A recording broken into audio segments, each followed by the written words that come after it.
داخلہ ہو تو ان کے پاس یہ کارڈ موجود ہو. تو میں یہ بتانا چاہ رہی ہوں کہ یہ سب سے پہلا قدم ہے جو پاورٹی ایلیویشن کے لیے ہوتا. اور اگر اس کا جتنا دکھ مریم نواز کو تھا شاید کسی اور کو نہیں تھا. آپ نے ان کے آڈیو میں سنا ہوگا, انہوں نے یہ فرمایا کہ چاچا جی یہ تو بند کر دیں, اور کچھ بند کرنا ہے یہ نہیں کرنا, یہ بند کر دیں تو اس سے کام. لیکن اللہ کی بڑی مہربانی ہے, جب آپ کرتے نا اجتماعی بہتری کا کام کرتے ہیں. ہم نے کون سے کسی سے پوچھا ہے کہ آپ نون لیگ کے اور پیپل پارٹی کو, کارڈ تو سب کا ہے. جب آپ اجتماعی بہتری کا کام کرتے ہیں تو اللہ تعالیٰ بھی آپ کی مدد کرتا ہے. تو آج الحمدللہ ایک روبس طریقے سے ہمارا کارڈ چل رہا ہے. اور میں آپ کی وسادت سے بار بار کہوں, کیونکہ بیچ میں لوگوں کو خدشہ ہو گیا کہ وہ اس 4 مہینے میں جو دوسری یہ امپورٹڈ حکومت آئی تھی اس نے کہ ختم تو نہیں کر دیا. تو میں دوبارہ آپ لوگوں کو, ساری قوم کو تسلی دینا چاہتی ہوں, خاص طور پہ جو پنجاب کی لوگ ہیں, کہ یہ کارڈ چل رہے ہیں اور روبس طریقے سے چل رہے ہیں. اور ہم پوری کوشش کر رہے ہیں کہ ہر قسم کی کوئی چھوٹی موٹی شکایت ہے وہ بھی دور ہو جائے. صرف یہاں نہیں ختم ہوا. آپ کو پتہ ہے کہ خان صاحب کو یہ بہت فکر تھی, خاص طور پہ کووڈ کے دورانیہ میں, کہ غریب آدمی اور خاص طور پہ دیہڑی دار جو ہے وہ پریشان نہ ہو. اس وقت بھی پیسے دیے گئے, اور اس کے بعد احساس راشن کارڈ شروع کیا گیا. احساس راشن کارڈ کے اوپر میں آپ کو بتاتی چلی جاؤں, فیڈرل حکومت کے ساتھ یہ سارا کام شروع ہوا تھا. یہ جب سے امپورٹڈ حکومت آئی, انہوں نے آ کے یوٹیلیٹی سٹورز پہ یہ بند کر دیا, کیونکہ یوٹیلیٹی سٹورز جو تھے ان کے کنٹرول میں. ہم نے دوبارہ اس سارے پروگرام کو شروع کیا.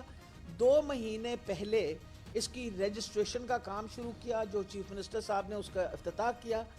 اور کل کے دن تک, میں آپ کو لیٹسٹ انفارمیشن دے رہی ہوں, کل کے دن تک 1,90,00,000 فیملیز نے اپلائی کیا اس کے اوپر. ہم لمیٹڈ ہیں, ہم نے جو 85 ملین 1/3 جو ہے نا, جو پاورٹی لائن سے نیچے رہتے ہیں, ان کو یہ راشن کارڈ دینے. لیکن آپ یہ سوچیں کہ انفلیشن کی وجہ سے, مہنگائی کی وجہ سے لوگ کتنے پریشان ہیں, کہ اگر 1,90,00,000 فیملیز نے اپلائی کیا ہے تو اس کا یہ مطلب ہے کہ یہ جو اس وقت مار پڑ رہی ہے غریب آدمی کو صرف نہیں پڑ رہی, درمیانی طبقے کو بھی پڑ رہی ہے. اور یہ جو کارڈ ہے اس سے یہ فائدہ ہوتا ہے کہ آپ کو تیل, آٹا اور دال, ان تینوں پہ 40% آپ کو وہ کیا کہتے ہیں ریڈکشن ملتی ہے کریانہ سٹورز کے اوپر. اور اس میں ہمارے پاس اس وقت 8,000 کریانہ سٹور جو ہیں وہ ہم نے رجسٹر کر لیے ہیں, جن میں سے 4,000 کریانہ سٹورز جو ہیں وہ فنکشنل ہیں. 6 لاکھ فیملیز نے یہ سہولت لے لی ہے. اس کو کہتے ہیں کہ آپ ایک غریب آدمی کے بارے میں احساس کریں اور خیال کریں کہ وہ غریب آدمی جو ہے اس کو کوئی نہ کوئی ایسی سہولت ملے جس میں حکومت اپنا حصہ ڈالے. تیسری جو بہت امپورٹنٹ چیز ہے یہ ہے کہ صرف یہ نہیں ہے کہ ہم جو وہ لوگ ہیں ان کو سپورٹ, ہم وہ جو چھوٹے چھوٹے کریانہ سٹورز ہیں جو رجسٹر ہوئے ہیں ان کو بھی سپورٹ کر رہے ہیں. ان کو بھی 8% کمیشن اس لیے دی جاتی ہے کہ آپ یہ سلسلہ جو ہے, یہ جو آپ سروس دے رہے ہیں یہ جاری رہے اور غریب آدمی تنگ نہ ہو. کوشش ہماری یہ ہے کہ یہ جو کریانہ سٹورز ہے یہ پنجاب کے کونے کونے میں موجود ہوں, جو کہ یہ سبسڈائز راشن جو ہے لوگوں تک پہنچایا جا سکے. اور گڈ گورننس کا تو یہی مطلب ہے نا کہ آپ پرائس کنٹرول کر کے رکھیں. آج بھی الحمدللہ صبح آپ قیمتیں اٹھا کے دیکھ لیجئے, پنجاب میں آج بھی آٹا 1276 کا ہے, آپ باقی جگہ دیکھ لیجئے 10 kg کا. اس وقت سندھ کے اندر 2,500 کا 10 kg صبح ریٹس آئے ہیں جو میں دیکھ رہی تھی, ڈان اخبار میں پڑھ رہی تھی, اس میں سب سے زیادہ ادھر ہے, ابھی بھی پنجاب کے اندر کم ہے. خاص طور پہ میں آپ کو بتاؤں کہ یہ صرف ہم ادھر نہیں, اپنا چیف منسٹر صاحب کی ایک ویژن کے مطابق جو اسپیشل چلڈرن تھے ان کے لیے آپ کو پتہ ہے آج سے چند دن پہلے جو ہماری وہ میٹنگ ہوئی ہے کیبنٹ کی, اس کے اندر اسپیشل ایجوکیشن بچوں کے لیے ان کے سکول ہیں اس وقت ہمارے پاس کوئی 302.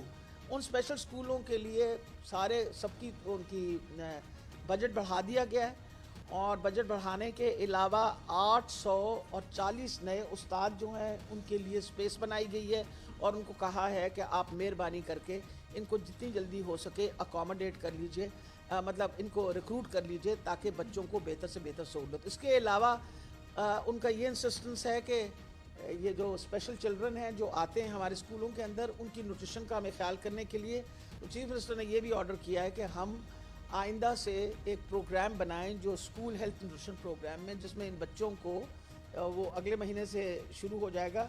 بچوں کو دوپہر میں مطلب بریک کے اندر سب کو دودھ ملے, بیکاز دودھ is good for the nutrition. We are going to do that. جب آپ کے انفلیشن آتی ہے نا اور قیمتیں بڑھتی ہیں اور ریٹس بڑھتے ہیں, تو دنیا میں یہ دیکھا گیا ہے کہ اگر آپ ملازمتیں دیں اور لوگوں کے پاس کوئی مسلسل ملازمت ہو تو اس سے بہت فرق پڑ جاتا ہے. انسان اپنا بجٹ اس کے مطابق بنا دیتا ہے. میں صرف ہیلتھ ڈپارٹمنٹ کی بات کروں گی کیونکہ میں اپنے ہیلتھ ڈپارٹمنٹ کے جو اچھے کام ہیں وہ آپ کے سامنے لائیں. آج کے دن تک ہم لوگوں نے 36,000 مستقل ملازمتیں دی ہیں, پرماننٹ. مطلب یہ نہیں ہے کہ وہ کچی ملازمتیں. کچی ملازمتیں تو بہت ہماری اندر 40,000 ہے جس میں آپ نے ٹیمپرری لوگوں کو وہ کیا ہوا ہے, دہاڑی دار ہیں, ڈیلی ویجز پہ ہیں. اس کے علاوہ صرف جو پرماننٹ ملازمتیں ہیں پبلک سروس کمیشن کے تھرو اور پلس این ٹی ایس کے تھرو, وہ ہم نے کوئی تقریباً اس وقت آج کے دن تک مکمل ہماری کو 40,000 ہوئی. اس کے علاوہ اس وقت پبلک سروس کمیشن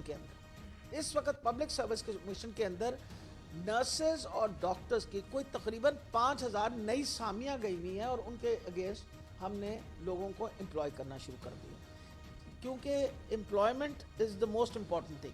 اور بین بھی اب چیف منسٹر صاحب نے اٹھا دیا ہے 1 to 4 کی ملازمت پر بھی, اور 5 اور 14 کے اوپر, جس کے اوپر اس وقت ہم نے انڈکشن شروع کر دی. آپ کو پتہ ہے کہ ہسپتال اس سے پہلے کسی حکومت نے اس زور و شور سے ہسپتال نہیں بنائے تھے. ہم نے 23 ہسپتال شروع کیے, 2 مکمل ہو گئے مکمل طور پہ, اور کسی نے اپنے ٹینیور میں کمپلیٹ نہیں کی. کوئی دے دے مجھے اگزامپل تو میں سننے کو تیار ہوں. گنگا رام ہسپتال کی افتتاح ہوئی, آپ ساروں نے دیکھا ہے ماشاءاللہ وہ ہسپتال چل پڑا ہے. میاں والی کے ہسپتال کی افتتاح ہوئی ہے, جیسے 200 bedded hospital. 7 mother and child hospital بن رہے ہیں جو بڑے بڑے ہسپتال ہیں, 200 بیڈڈ ہسپتال. نشتر 2 میرا خیال ہے 70 سال کے بعد پہلی دفعہ ملتان کے اندر ایک نیا بڑا ہسپتال بن رہا ہے. اس کے علاوہ اپنا کیا کہتے ہیں ڈی جی خان کے اندر کارڈیالوجی کا ہاسپٹل اگلے ہفتے اس کی افتتاح ہو رہی ہے.